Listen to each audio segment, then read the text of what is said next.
जलते घर को देखने वाले, फूस का छप्पर आपका है। आग के पीछे तेज हवा है, आगे मुकद्दर आपका है।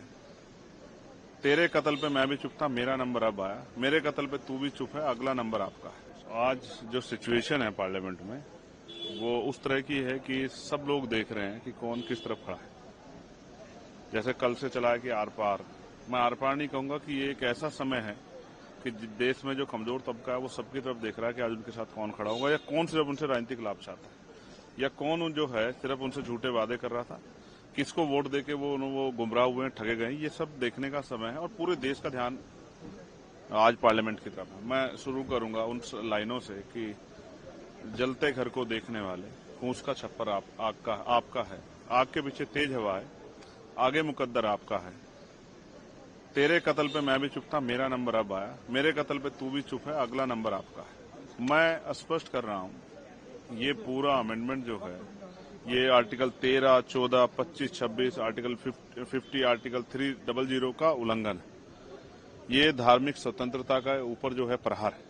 ये उनकी वक्फ की जो संपत्तियों पर, उन पर मुसलमानों के अधिकार के ऊपर प्रहार है। ये उनके जो है उनके ऊपर जो है जबरन अपनी विचारधारा को थोपने का और उनके अधिकारों को लूटने का जो है और वक्फ की संपत्ति को लूटने का जो है, ये एक तरह का जो है पूरा जो है सरकार ने एजेंडा बना। इसलिए हम लोग इसको अपोज कर रहे हैं क्योंकि संविधान के खिलाफ है।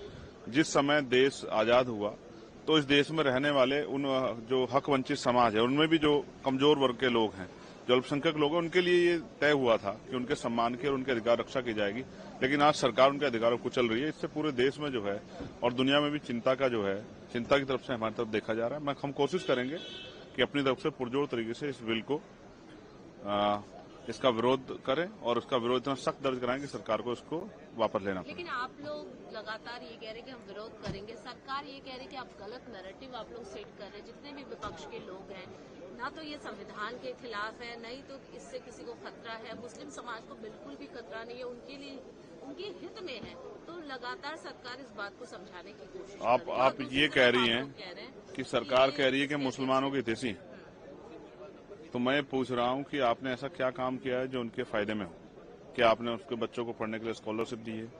क्या आपने उनको जो है रिजर्वेशन का लाभ दिया है? क्या आपने उनको जो है वो जॉब्स दी हैं? क्या आपने उनके आर्थिक सशक्तिकरण के लिए उनको कुछ सब्सिडी दी है?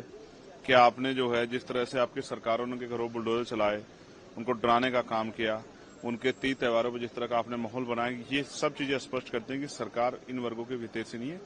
हालांकि मैं फिर कहूंगा कि सरकार को अपना दायरा, अपनी सोच बदलनी चाहिए, सबको साथ लेकर चलना चाहिए, सबके हितों की रक्षा करनी चाहिए।